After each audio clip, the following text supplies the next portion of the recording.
Esse é o erro número 1 de longe de quem quer aplicar filosofia ou qualquer outra grande teoria na prática. Eu queria muito que você não o cometesse. Meu nome é Vitor Lima, eu sou seu professor de filosofia de hoje e de sempre, e isto aqui não é filosofia.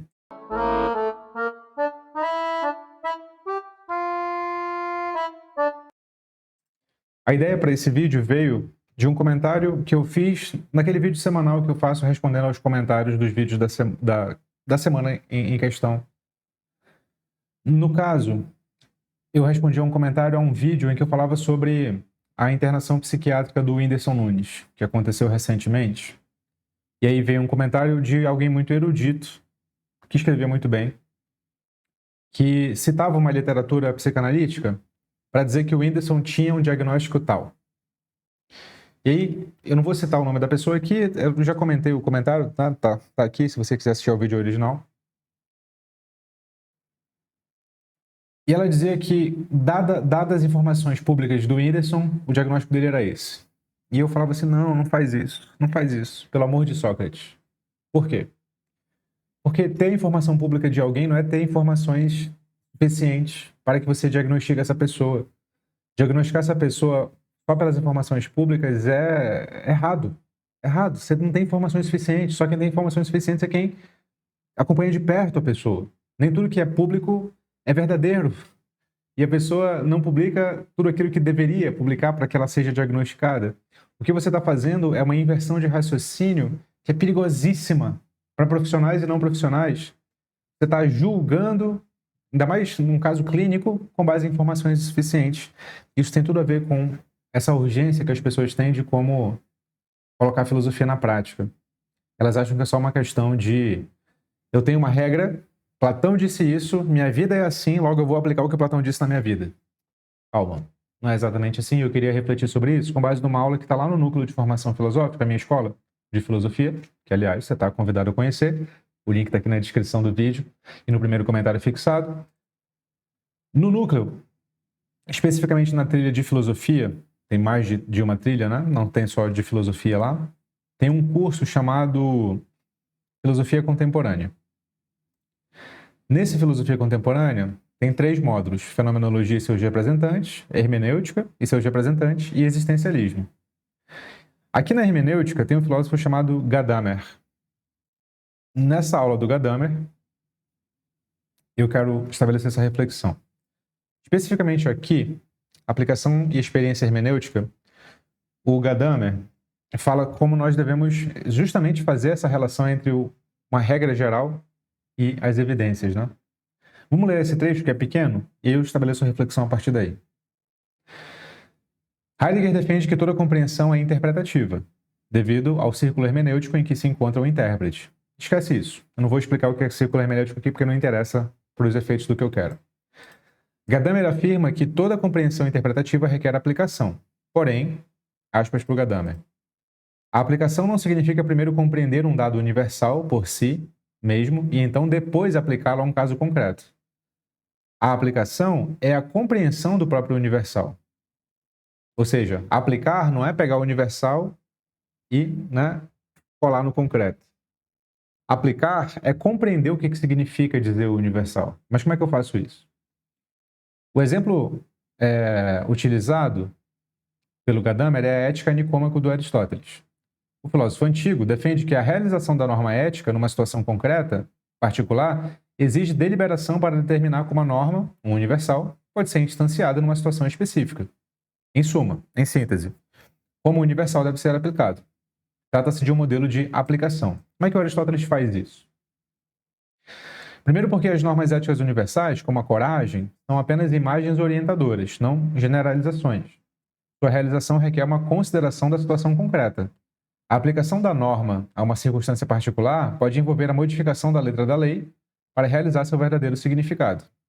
Ao menos é assim que preceitua a discussão sobre o conceito de equidade em Aristóteles. E aqui ele lembra do conceito de equidade, que e eu falava sobre isso no vídeo passado, pode ser entendida para efeitos didáticos como sendo diferente de justiça, né? A justiça, tal qual a gente entende, é uma norma universal. A equidade, tal qual Aristóteles quer que a gente entenda, é sempre universal no concreto, e não universal abstrato. Por exemplo, como é que eu sei que alguém está agindo corajosamente? Porque eu sei qual que é a regra geral da coragem? Não. O que o Aristóteles estabelece? Ele estabelece 2 parâmetros, que são 2 excessos. O excesso de coragem é a temeridade, a falta escassa completamente de coragem é a covardia. Eu nunca sei o que é absolutamente a coragem. Eu tenho sempre que analisar o caso concreto para saber se ali não tem um excesso ou uma falta escassa completamente. Então, por exemplo, a mesma conduta pode ser considerada temerária ou corajosa a depender da circunstância. A mesma conduta. Se eu, diante de mim, tenho um criminoso armado, eu peitar esse criminoso destreinado e sem arma é um ato corajoso ou é um ato temerário? Digamos que eu esteja com arma. Peitar esse criminoso é um ato corajoso ou é um ato temerário?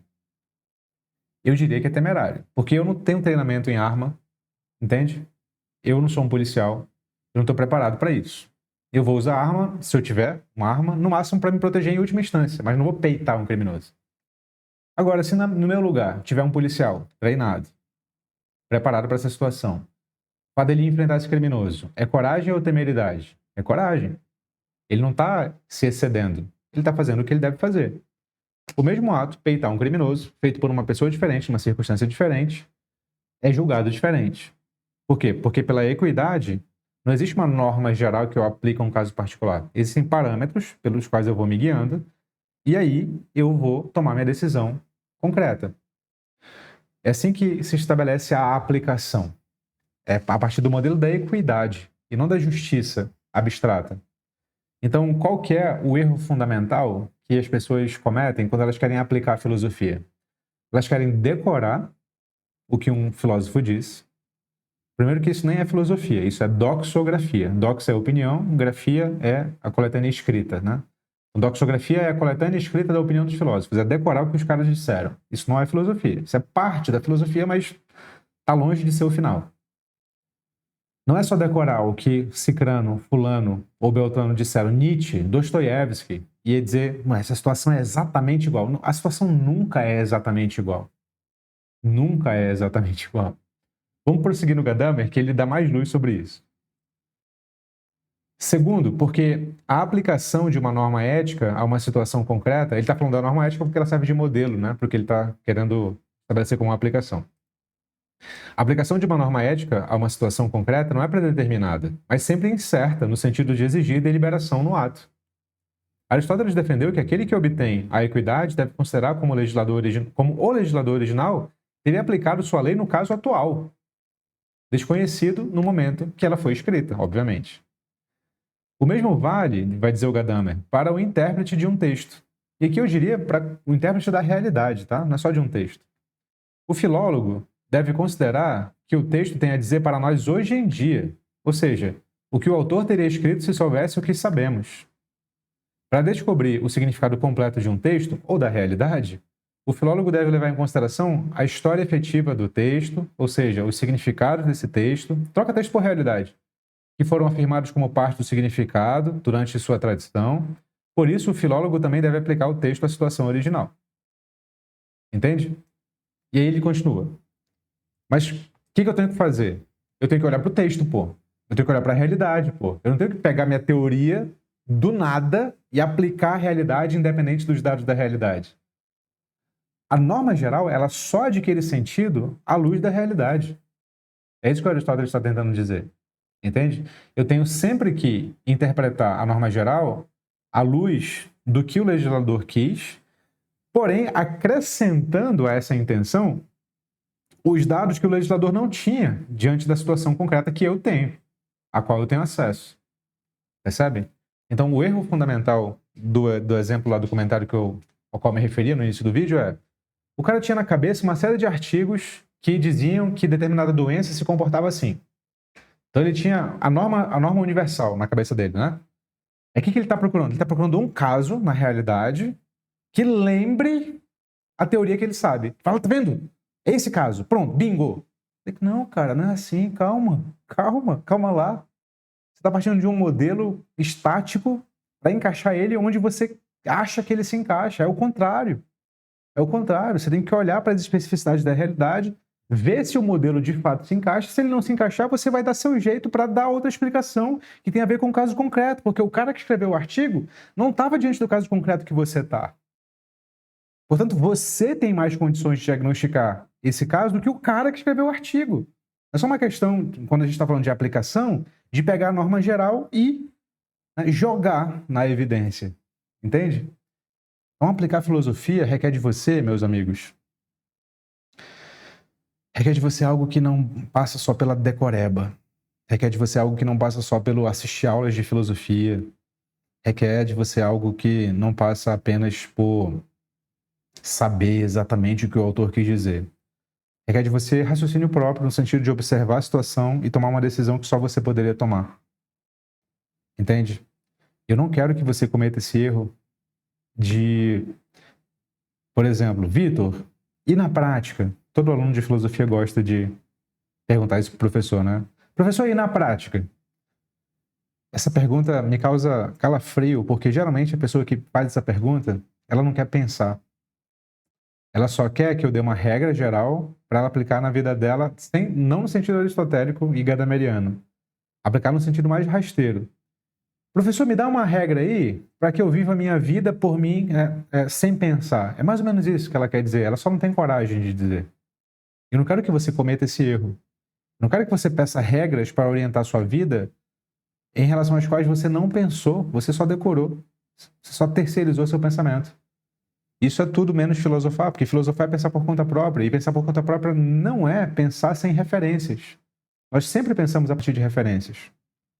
Só que uma coisa é o seguinte, quem dizia isso era o Richard Feynman. Você conhece o físico? O Richard Feynman também refletia muito sobre como educar pessoas, né? Inclusive cientificamente falando. E o Feynman dizia, se você apenas acompanhou o raciocínio físico ou matemático qualquer, ou alguém explicando esse raciocínio, seja num livro, seja numa aula, você não entendeu esse raciocínio. Você só entende esse raciocínio quando você executa por conta própria os passos que o autor do raciocínio percorreu para chegar naquele raciocínio. Entende? Quando você consegue percorrer o passo a passo do raciocínio tal qual o autor percorreu, aí você entendeu o raciocínio. E não só quando você viu alguém explicar. Você percorreu o raciocínio ou você só viu alguém explicar? É a mesma diferença que eu coloco quando digo assim, poxa, muita gente assiste uma aula minha, essas aulas que eu coloco disponíveis na internet, fala assim, entendi Nietzsche. E discordo. Eu falo, criatura, você viu a minha versão do Nietzsche, que por sua vez é baseada numa outra intérprete do Nietzsche, que é a Scarlett Martin, maravilhosa, mas você leu o Nietzsche, criatura? Como é que você pode dizer que concorda ou discorda? Tudo que você fez foi assistir a uma aula, que você julgou muito boa, vá lá, tudo bem, acolho o elogio, mas entende? Você não percorreu o raciocínio do filósofo, você viu alguém explicando o filósofo. Isso não é aplicar. Isso é não pensar. Isso é abdicar do próprio pensamento, que é uma coisa que eu não quero que você faça jamais. Nunca. Não faça isso. Para o seu próprio bem. Tá bom? Essa dica que eu queria te dar, cara. E se você quer aprofundar seus estudos em filosofia, compreender melhor os filósofos, não só assistindo aulas, mas fazendo exercícios, ampliando o seu repertório, aprendendo a argumentar, aprendendo literatura, aprendendo técnicas de estudos, tudo isso o núcleo de estudos, o núcleo de formação filosófica que a minha escola oferece. Se você quiser conhecer o núcleo, o link está aqui na descrição do vídeo e no primeiro comentário fixado. Você será muito bem-vindo. O núcleo está sempre de portas abertas. Tá bom? Não se esquece. Você é o que pensa e fique com Sócrates.